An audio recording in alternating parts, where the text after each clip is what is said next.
Hello दोस्तों, welcome and स्वागत है आप सभी का आज के मांगा एक्सप्लेन वाले वीडियो पर। एक कपल ऑफ कुक्कूस का सीजन 3 का मांगा एक्सप्लेन हम आज से स्टार्ट करने वाले हैं एंड ये है उसका एपिसोड 1। एपिसोड 1 देखने के बाद आप सभी मुझे कमेंट में ज़रूर बताना कि कपल ऑफ कुक्कूस का मांगा एक्सप्लेन यानी मंगा डब टाइप आप कह सकते हैं, तो उसका एक्सप्लेन या फिर उसका डब स्टाइल आप लोगों को कैसा लगा और मेरा अंदाज़ आप लोगों को पसंद आया कि नहीं, कहाँ कहाँ पर गलती हुआ है और किस किस चीज़ को ठीक करना चाहिए, वो आप सभी मुझे कमेंट पर ज़रूर बताना और कमेंट करते रहना ताकि मुझे 100x यानी 100 गुना मोटिवेशन मिलता रहे, जो कि आप लोगों को हर एपिसोड के दौरान, हर वीडियो के दौरान आपको मुझे कमेंट करते रहना चाहिए एंड मुझे मोटिवेट करते रहना चाहिए एंड साथ ही साथ मेरी खामियां क्या है, मेरी गलतियां क्या है वीडियोस में, वो भी बताते रहना चाहिए ताकि धीरे धीरे करके मैं उनको ठीक कर सकूँ एंड वीडियो क्वालिटी इंक्रीज़ हो, वीडियो का मेन मटेरियल्स इंक्रीज़ हो और साथ ही साथ आप लोगों को बेटर क्वालिटी के साथ बेटर एक्सपीरियंस भी मिले। बट इसी के साथ साथ एक ही चीज़ दोस्तों, आप लोग लड़की के वॉइस के ऊपर कुछ भी मत बताना, क्योंकि आप लोग अगर उसे गलती बोलोगे या उसे कुछ भी बोलोगे तो मैं वो कुछ भी नहीं कर सकता, क्योंकि मेरा जो निकलता है वही मैं वीडियो में आप लोगों को दिखाता हूँ कि मेरा वैसा ही लड़की का आवाज़ निकलेगा। फुल में लड़की बन नहीं सकता, ठीक है? तो जो निकलता है वही, बाकी उसके बाद अगर कोई गलतियाँ हो तो वो मुझे ज़रूर बताना और साथ ही साथ चैनल को सब्सक्राइब भी कर लेना एंड ये मांगा एक्सप्लेन वाला वीडियो अपने दोस्तों के साथ ज़रूर शेयर करना ताकि उन लोगों को भी मांगा धीरे धीरे पसंद आने लगे और जो मानहवास बनाता हूँ वो भी आप लोग शेयर करना ताकि उनको मांगा मानहवा दोनों ही पसंद आने लगे और वो भी एक्सप्लेन देखे, वो भी हिंदी डब स्टाइल के साथ, उनको भी मज़ा आएगा एंड ये तो एक परफॉर्मेंस टाइप का ही है। तो चलिए दोस्तों, एक्सप्लेन शुरू करते हैं बिना किसी देरी के। चैनल को सब्सक्राइब ज़रूर कर लेना, कमेंट ज़रूर कर लेना एंड वीडियो को लाइक भी करना, दोस्तों के साथ शेयर भी करना। तो चलिए आज का वीडियो शुरू करते हैं। नागी, स्कूल जाने के लिए लेट हो रहा है। हाँ समझ गया। तुम आखिर क्या समझ गए? मैं ये बता रही हूँ कि हमें साथ में स्कूल जाना है। हाँ तो फिर अब क्या तुम्हारे लिए वो सब मायने नहीं रखता है? हाँ मैं समझ सकती हूँ, क्योंकि हमने बहुत सारी चीजें अपने बारे में जो कि है सब कुछ खुलासा कर दिया है। ओह हाँ, मैं तो भूल ही गया था। तो क्या इसका मतलब अब ये है कि मुझे बुरे ख्याल फिर से आने वाले हैं? आखिर ये सभी चीजें मेरे जिंदगी में हो क्यों रहे हैं? ओह, वैसे अमानों के लिए क्या तुम परेशान नहीं हो? वैसे तुम्हें पता है नागी, तुम्हें स्कूल में देखकर मुझे काफी ज्यादा चिंता होती है। वैसे नागी, मैं तुम्हें ये बताना चाहती हूँ कि वो सभी इमोन के ऊपर भरोसा करने भी नहीं वाला है और अगर वो सभी उसके ऊपर भरोसा करने लगे तो फिर उन्हें इसे समझने में काफी ज्यादा मुश्किलें होगी। तो मैं सभी को बस ये बता दूंगी कि ये सब कुछ बस एक एक्टिंग है और कुछ भी नहीं। मेरे पीछे कोई स्टॉकर था, इसलिए मैंने ऐसा कहानी बनाया था, ठीक है? तो वैसे मेरी फर्स्ट पीरियड में जिम है तो मुझे अभी जाना होगा, ठीक है? चलो बाय। एरिका नागी को इधर उसके पहले नाम से बुला रहा था। ये देखने के बाद सभी हैरान हो चुके थे और उन्हें समझ आ गया था कि वो दोनों काफी ज्यादा करीब आ चुके हैं, जहाँ पर नागी को भी यही लग रहा था कि उसके लिए चीजें अब थोड़ा बुरा होने वाला है। और उसके बाद ही हम नागी को देखते हैं जो कि अपने जूते निकालने लगता है और वो उसे पहन रहा था। तभी हम देखते हैं कि वो खुद को ये बताकर तसल्ली दे रहा था कि वो एक इंट्रोवर्ट है जिसके चलते वो खुश है। गुड मॉर्निंग ओमियोकुन। Good morning. वैसे तुम आज स्कूल लेट आए हो? हाँ क्या सच में? और उसके बाद ही हम देखते हैं जिम में बुलाने के लिए दोनों लड़कियां आ जाती है। तो उसके बाद हीरो इधर नागी को बाय बोलकर वहां से चला जाता है। मुझे ऐसा अजीब क्यों लग रहा है?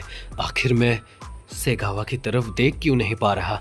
हम नीचे एक लेटर को देखते हैं जो कि वहां पर गिरा हुआ था। नागी उस लेटर को पढ़ता है और उसे सेगावा का वो लेटर देखने के बाद खुशी होता है। वो जब क्लासरूम में जा रहा था तभी सभी बातें कर रहे थे कि हीरो किसी को डेट कर रहा है।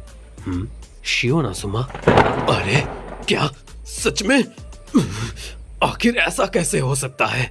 नहीं, ऐसा बिल्कुल भी नहीं हो सकता। मैं बहुत ज्यादा सोच रहा हूँ, लेकिन बिना सोचे रहे भी नहीं पा रहा।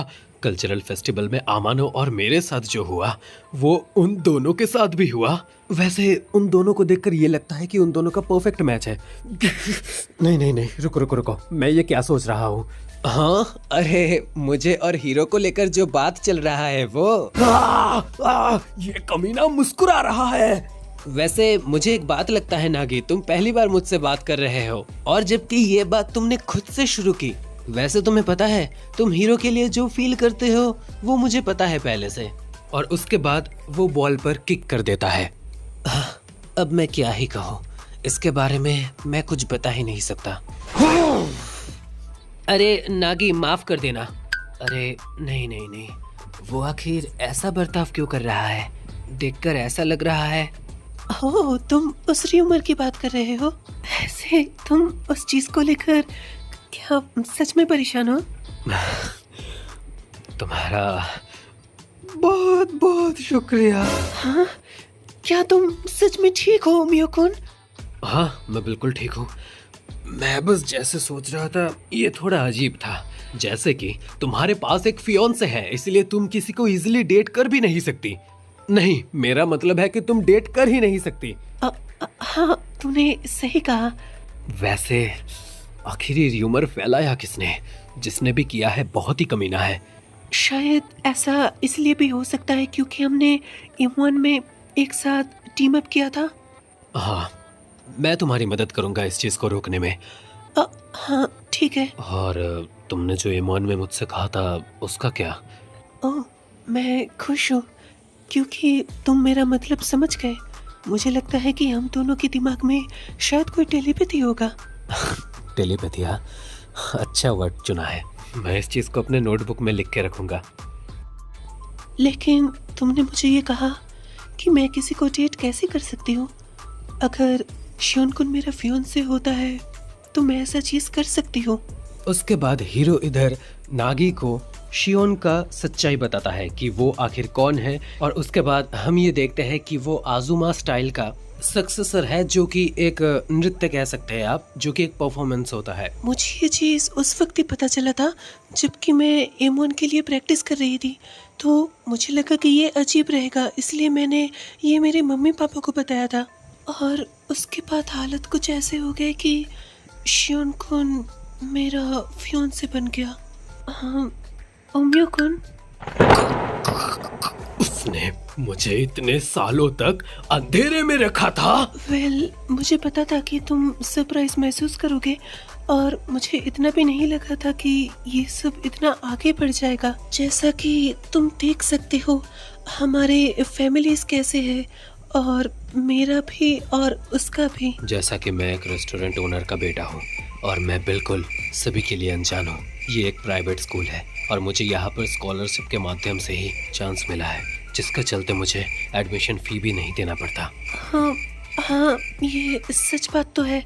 तो उसके बाद हीरो नागी को यही बताने लगता है कि शियोन कोई बुरा लड़का नहीं है, तो उसे एक बार तो सही उसके साथ डेट पर जरूर जाना चाहिए। और वो शियोन के साथ डेट पर जाएगा कि नहीं, ये बात वो नागी से पूछता है। नागी हीरो के मुंह से डेट का नाम सुनकर तो हैरान हो जाता है और वो मन ही मन यही सोचने लगता है कि शियोन अगर उसके साथ डेट पर जाएगा तो उसे भी बिल्कुल वैसा ही महसूस होगा जैसा नागी को हीरो के प्रति हुआ था। हीरो अगर शियोन के साथ डेट पर चला जाएगा तो नागी के साथ जैसा एक्सपीरियंस किया था, बिल्कुल शियोन वैसा ही एक्सपीरियंस उसके प्रति करने लग जाएगा। ये सोचने के बाद ही वो टेबल पर दम करके अपना हाथ मारता है। नहीं, बिल्कुल भी नहीं, तुम ऐसा बिल्कुल भी नहीं कर सकती। हाँ, क्या सच में? सच में? वैसे ये सवाल आखिर वो मुझसे पूछ ही क्यों रही है, जबकि अगर मैं सच सच कहूँ तो ये बिल्कुल उसके ऊपर निर्भर करता है कि वो क्या करेगी। मैं जैसे इस चीज को बिल्कुल भी मानना ही नहीं चाहता और मैं इस चीज से नफरत भी करता हूँ।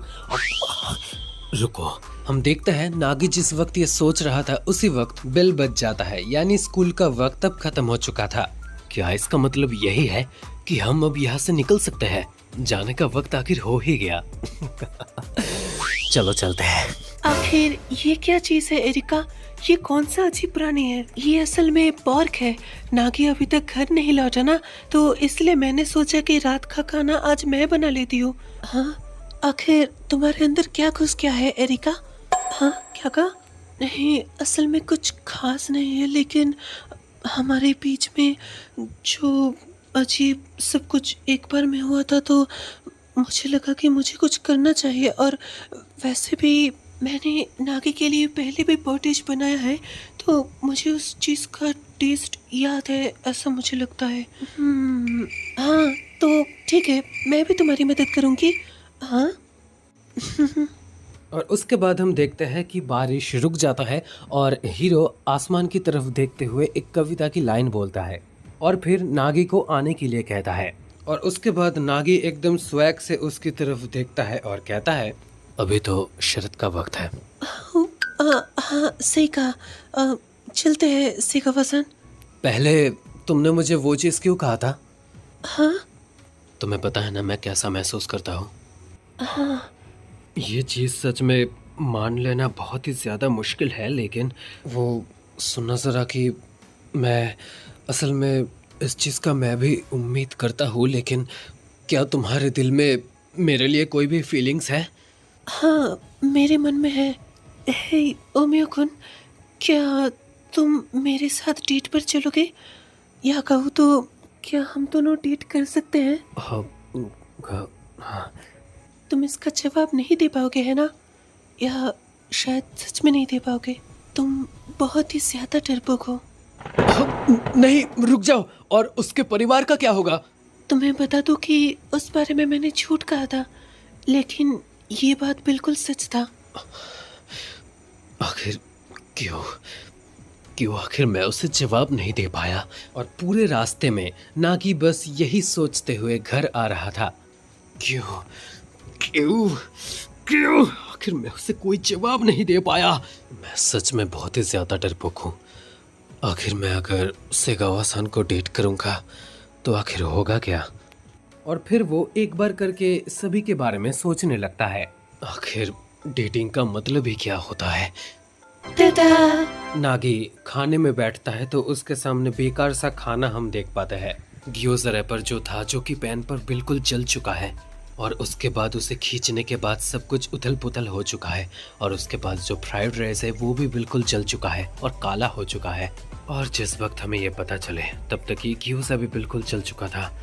हाँ, ये खाना अच्छा है। हाँ, तुम हमारे साथ मजाक कर रहे हो है ना? नागी, क्या तुम सच में ठीक हो? हाँ, जब रुक जाओ ना। हाइपोथेटिकली मैं अगर सोचूं तो अगर कभी अमानो मुझे कहेगी या कभी अगर साची मुझसे ये कहे कि वो मेरे साथ डेट पर जाना चाहती है तो आखिर उस वक्त मेरा जवाब क्या रहेगा? ये खाना सच में बहुत ही अच्छा है। मुझे सच में नहीं पता कि मुझे क्या कहना चाहिए। खाने के लिए तुम दोनों का शुक्रिया। हाँ, वो सब कुछ अकेले ही खत्म कर दिया। मैं ये साफ कर लूंगा। और उसके बाद नागी नल खोलता है और फिर बंद कर देता है और फिर ऊपर की तरफ कमरे में जाने लगता है। हे, आखिर डिशेस के बारे में क्या? और तुमने बस नल को खोला और फिर बंद कर दिया। साची उसके बाद एरिका को यही बताती है कि जब वो कुछ सोच रहा होता है तब वो ऐसा बर्ताव करता है। नागी को हम देखते हैं जो कि बिस्तर पर जाकर लेट गया होता है और वो ओवर थिंकिंग कर रहा होता है। तभी उसे एरिका बुलाती है और फिर यही कहता है कि हीरो के साथ क्या उसका झगड़ा हुआ है। तो कुछ देर बाद नागी उसे बस यही जवाब देता है कि हाँ, शायद कुछ वैसा ही हुआ है। और उसके बाद एरिका नागी को यही बताने लगता है कि स्कूल में उसका वक्त काफी ज्यादा मुश्किल जाता है क्योंकि वो थोड़ा सा इंट्रोवर्ट टाइप का है, जैसा कि हमें पहले भी पता चला है। तो अभी एरिका उसे यही बताती है कि उसे सब कुछ क्लियरली हीरो को बता देना चाहिए ताकि एक दूसरे में बात क्लियर हो जाए। और उसके बाद साची भी आकर नागी का मजाक उड़ाने लगती है और फिर यही बताने लगती है कि उन दोनों की माँ भी यही कहती थी कि नागी इंट्रोवर्ट है तो उसे इस बात के ऊपर ग्रेटफुल रहना चाहिए। और उसके बाद साची नागी को यही बताने लगता है कि जिंदगी का मतलब यही होता है।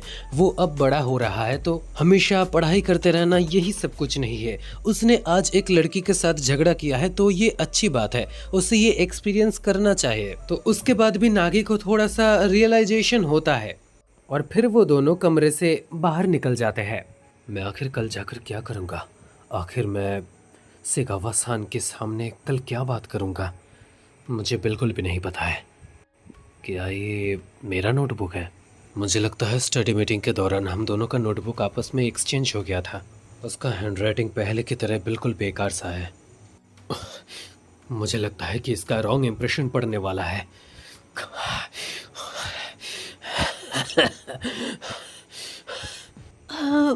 क्या बात है? तुम्हारा आने के लिए शुक्रिया। यहाँ पर इतनी रात को तुम आई। वो असल में उस वक्त हाँ। उसी वक्त मैं तुम्हें जवाब इसलिए नहीं दे पाया था क्योंकि तीनों और इंसानें मेरे दिमाग में थी, लेकिन मुझे नहीं लगता कि तुम्हें बाकी लड़कियों की बातें भी ऐसे बतानी चाहिए, या फिर रुक जाओ एक मिनट। उसके बाद मैंने ये बहुत वक्त तक सोचा कि मुझे उनमें से किसके साथ आखिर डेट करना चाहिए, और ये मेरा जवाब है। हाँ, मेरी डायरी, मैंने सोचा कि ये मुझसे खो गया है। हम बस पढ़ रहे थे और उस वक्त ही एक्सचेंज हो गया था, और कुछ भी नहीं। क्या तुमने ये पढ़ा है, या फिर तुम्हारे बारे में जो जो पार्ट्स थे, क्या तुमने उन्हें देख लिया? हाँ, जब मैंने इस डायरी को देखा उस वक्त मुझे ये समझ में आया कि असल में तुमने मेरे बारे में जो जो चीजें लिखी है मुझे वो सब बिल्कुल भी नहीं समझ में आया। मैं तुम्हारी हैंडराइटिंग को बिल्कुल भी समझ नहीं पाया, मैं उसे जरा सा भी पढ़ नहीं पाया। वेल, मैं जैसे लिखती हूँ वैसा कोई भी नहीं पढ़ पाएगा सिवाय मेरे। तो और उस वक्त ये सब चीज़ें मैंने और भी पेचीदा तरीके से लिखा था, लेकिन ये तुम भी नहीं पढ़ पाए, तो मुझे डायरी लौटाने के लिए तुम्हारा शुक्रिया। Good night. वो असल में सेगावा-सान, मैं तुम्हारे बारे में जितना भी जान पाया हो वो बस थोड़ा सा ही है, लेकिन मैं तुम्हारे बारे में और भी जानना चाहता हूँ। तो फिर क्या तुम मेरे साथ जाना चाहती हो? और उसके बाद हम हीरो को देखते हैं जिसके आंखों से आंसू टपक रहे थे। रुक जाओ, मुझे पता है कि मैंने बहुत लेट रिप्लाई दिया है, या फिर मुझे अभी इस वक्त ये सब कुछ बताना नहीं चाहिए था शायद। रुक जाओ मियोकुन, मुझे माफ़ कर देना, मुझे शायद चले जाना चाहिए। नहीं, असल में मैं बस थोड़ी सी सरप्राइज थी। मुझे ये चीज़ पहले से पता था कि तुम मुझे अपने प्यार में ज़रूर एक दिन डाल ही दोगे। सब कुछ अचानक से हो जाता है और इधर हीरो का आंसर नागी को पहले तो समझ में नहीं आता है, तो उसके बाद वो फिर से हिचकिचाते हुए पूछता है, तो फिर इसका ये मतलब है कि तुम मेरे साथ सच में डेट पर जाना चाहती हो? हाँ, अगर तुम मुझे आने वाले मिड टर्म्स में हरा देते हो तो उसके बाद मैं तुम्हारे साथ ज़रूर जाऊंगी। इस चीज़ का वादा तो हमने पहले से ही किया था, है ना? वेल, वो बिल्कुल इस चीज़ में गलत नहीं है। सेगावा-सान ने कन्फेस किया और मैंने उसका रिप्लाई भी दिया। हम दोनों के एरो पॉइंट्स बिल्कुल एक ही दिशा में हैं, बिल्कुल प्यार की दिशा में, लेकिन हमने ये चीज़ मिड टर्म्स के रिजल्ट के ऊपर छोड़ दिया है कि हम दोनों डेट करेंगे या फिर नहीं। मुझे बिल्कुल भी अंदाज़ा नहीं कि चीज़ें ऐसा क्यों हो गया। ये चैलेंज मेरे लिए सबसे ज़्यादा मुश्किल चैलेंज होने वाला है। नहीं, ज़रा रुको, क्या उसने पहले से ही मुझे उसका जवाब नहीं दे दिया था? दिखाओ मुझे, तुम मेरे भरोसे को बदल सकते हो या फिर नहीं। इसका मतलब वो वक्त अब आ चुका है। अगले हफ्ते से मुझे जोरदार पढ़ाई करनी होगी, तो इसलिए प्लीज तुम दोनों मुझे अच्छे से पढ़ने देना। मुझे पढ़ाई में अच्छे तरीके से कंसंट्रेट करना होगा। हाँ, तो क्या उन दोनों में लड़ाई नहीं हुआ था?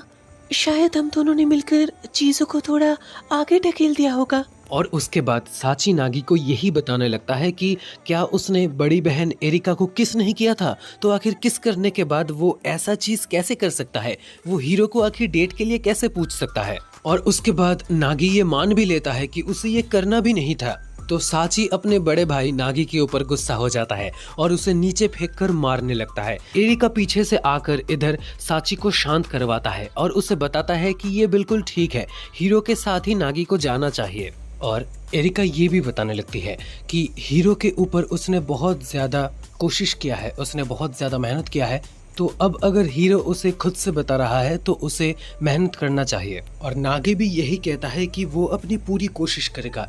ये बताने के बाद वो ऊपर अपने कमरे में जाने लगता है। हाँ, तो उसका टेस्ट है, तो वो कल से पढ़ाई स्टार्ट कर देगा। मुझे उसे बिल्कुल भी तंग नहीं करना चाहिए। तंग करना एरिका दीदी? वैसे क्या आपका एग्जाम नहीं है? रुक जाओ साची, वैसे तुम्हारा भी तो एग्जाम है ना? हाँ, वैसे मैं उसकी तैयारी तो कर रही हूँ। दीदी एरिका, वैसे आप क्या इस बात से पूरी तरीके से सहमत हैं? हाँ, हीरो अगर आकर नागी को ले चला जाए तो? साची, मुझे ऐसा क्यों लग रहा है कि तुम मुझे एक ढाल की तरह इस्तेमाल करने वाले हो और नागी के ऊपर अपना भड़ास निकालना चाहते हो? नहीं नहीं, मैं तो बस उसे मतलब डेटिंग किए हुए तो एक जमाना बीत गया ना, करीब 100 साल हो गए होंगे। हाँ, तो क्या इस वक्त वो मरा हुआ था? और वैसे भी वो बहुत ही खूबसूरत, सुंदर, स्मार्ट और स्ट्रॉन्ग भी है, और बड़े भाई के लिए उससे बेहतर लड़की और हो भी नहीं सकती। क्या आप सच में इस चीज़ को लेकर ठीक है? आखिर मैं इस चीज़ पर क्या ही कर सकती हूँ? मैं तो उसकी एक फियांसे हूँ ना, जो कि हमारे परिवार ने मिलकर ठीक किया है। आखिर में तो फैसला वो अपनी जिंदगी का तो खुद ही लेगा ना। और उसके बाद साची धड़ाम करके एक जोरदार पैर जमीन पर मारती है। हाँ, क्या आप सच में इस चीज़ को लेकर ठीक है? हाँ, आपको पता है ना कि डेटिंग में सच में होता क्या है? आपने उन दोनों को स्कूल में अकेला छोड़ दिया और उसके बाद भाई आपके लिए खाना भी नहीं बनाता। वेल, असल में मैं इंडिपेंडेंट हूँ ना। मैं आपसे इन सब चीज़ों के बारे में बात नहीं कर रही हूँ। मैं ये बता रही हूँ वो दोनों आपके सामने फ्लर्ट कर रहे हैं। हाँ हाँ, और उसके बाद बस स्कूल में नहीं, वो दोनों एक साथ कॉलेज भी जाने लगेंगे और फिर एक साथ वो दोनों जॉब पर भी जाएंगे और उसके बाद वो दोनों मिलकर श्राइन में शादी भी कर लेंगे। क्या आपको सच में इन सब चीज़ों से कोई भी दिक्कत नहीं है एरिका दीदी?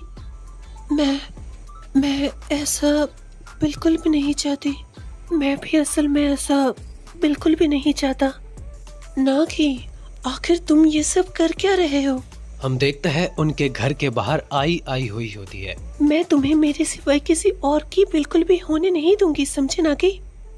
तो दोस्तों फाइनली सीजन 3 का एपिसोड 1 यहीं पर ही खत्म होता है और आप सभी मुझे कमेंट डाउन करके ये जरूर बताना आज का स्टोरी आप लोगों को कैसा लगा, आज का एक्सप्लेन, आज का डब स्टाइल आप लोगों को कैसा लगा। और साथ ही साथ जो पार्ट जो कि बहुत ही ज़्यादा अच्छा था कि हीरो ने उसके प्यार का इजहार किया और फिर नागी भी गया उसे बताने के लिए, लेकिन साथ ही साथ इधर साची और एरिका इन दोनों का मूड का जो कॉम्प्लेक्सिटी था वो भी अच्छा लगा। और नागी जो गलतियां करता रहता है कि साची बोल रहा था कि तुम उसे डेट कैसे कर सकते हो, तो नागी भी मतलब एकदम रॉ बंदा है, एकदम जेंटलमैन है कि हाँ यार मैं कैसे कर सकता हूँ, तो उसे साची जो पीटता है वो वाला सीन मुझे सबसे ज़्यादा अच्छा लगा था।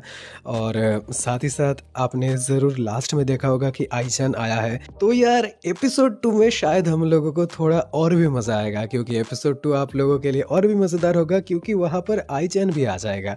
यानी 3 लड़कियाँ थी और 4 लड़कियाँ, बस अब देखना है कि डेट के बाद नागी का हालत क्या होता है, एग्जाम पे वो कर क्या पाएगा इन 4 लड़कियों को लेकर। एनीवे बट जो होता है वो तो आप लोगों को एपिसोड 2 में पता चल ही जाएगा। साथ ही साथ आप अपने क्यूरियोसिटी को भी कमेंट डाउन करना एंड दोस्तों के साथ यार वीडियो को जरूर शेयर करना ताकि उन लोगों को भी मांगा पसंद आए। और इसी के साथ साथ मिलते हैं नेक्स्ट वीडियो में यानी एपिसोड 2 में। तब तक के लिए tata bye bye goodbye and sayonara दोस्तों। एक्सप्लेन देखते रहो और मजे करते रहो।